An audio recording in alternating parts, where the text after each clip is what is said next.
pratiquent les fétiches, les marabouts étrangers sur le territoire gabonais, ils ont 6 mois pour arrêter ce qu'ils font et partir du Gabon. Et nous sommes heureux aujourd'hui de voir le consensus, l'harmonie qui a régné dans ce choix de notre frère Junior Xavier Dondon. Il est désormais membre de notre communauté parce qu'initié à notre rite.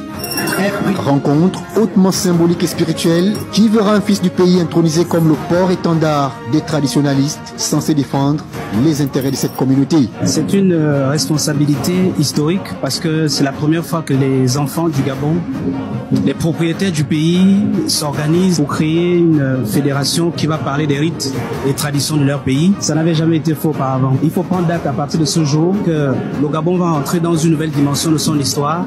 Parce que désormais, la tradition du Gabon va devenir la pierre angulaire du Gabon. À partir de ce jour, tous ceux qui pratiquent les fétiches, les marabouts étrangers sur le territoire gabonais, ils ont 6 mois pour arrêter ce qu'ils font et partir du Gabon. À l'heure de la valorisation du génie et du potentiel national, ne pas s'éclairer de ces lumières ancestrales serait s'exposer à tout vent de doctrines nocives à l'équilibre socio-culturel du pays.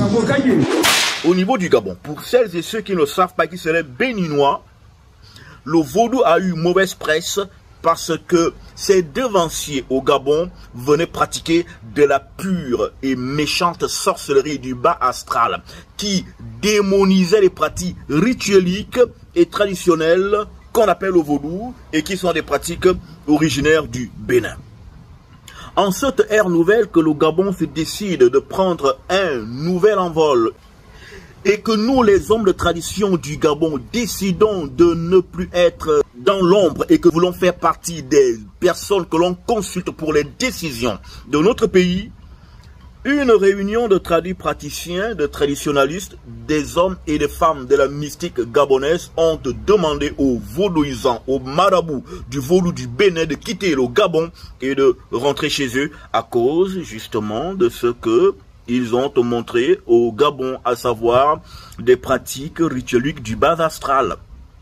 Il y a même eu des événements, des cérémonies où les armoiries du Gabon étaient soumises aux entités mystiques du Bénin, où l'on prenait, on voyait bien le sceau du Gabon, on voyait bien les armoiries du Gabon être envoûtées, être maraboutées au cours de séances mystiques. On ne comprenait pas pourquoi ceci se passait. Est-ce que les Nganga du Gabon se sont comme ça mis un jour à prendre les armoiries du Bénin et en faire des rituels bizarres dessus pour vouloir soumettre le Bénin à des entités qu'ici nous n'aurons pas le temps de définir? Non.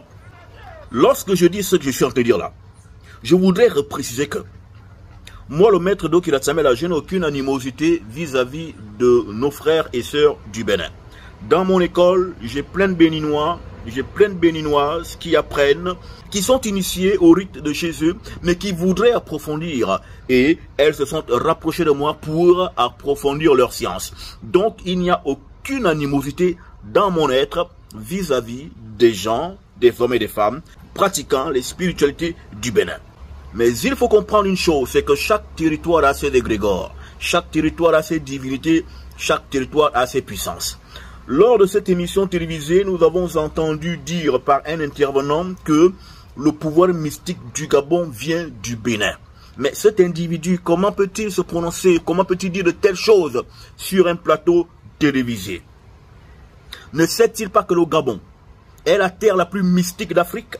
Ne sait-il pas que le Gabon est la terre des plus grosses et grandes entités du monde? Et donc, le Gabon ne pourrait être le bébé mystique de certains marabouts véreux du Bénin. En aucun cas. Chers frères et sœurs africains, je l'enseigne ici sur cette chaîne. Sachez que chaque pays, chaque environnement a ses entités. Les entités du Gabon ont décidé de remettre le sort mystique du Gabon entre les mains des fils et des filles du Gabon. Le vaudou, tel qu'il a été pratiqué dans notre pays, ne le sera plus pratiqué à partir de maintenant. Car nous avons décidé, par le pouvoir ancestral en nous, en éveil et en ébullition, de revenir au devant de la scène.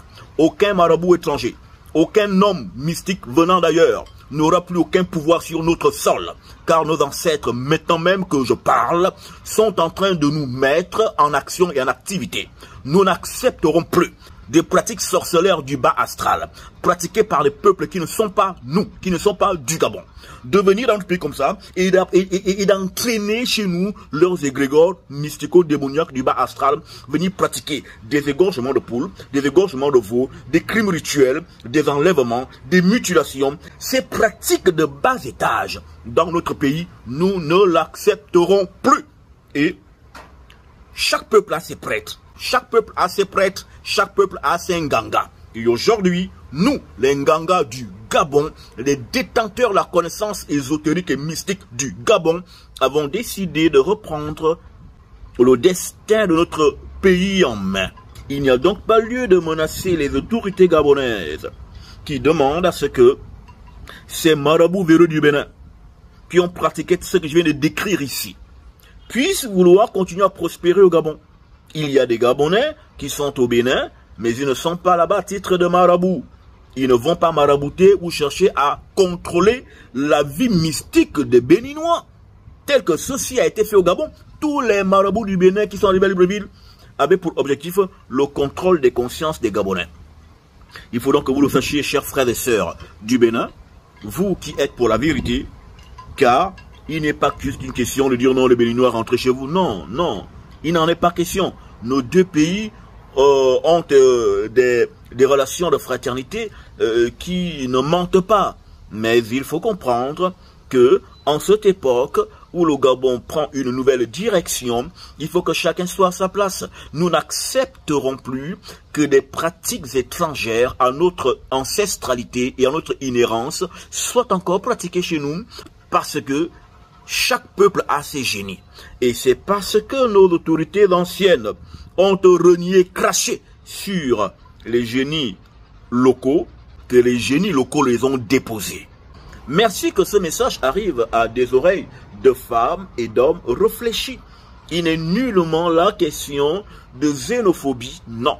Que Tario bénisse le Gabon, bénisse l'Afrique.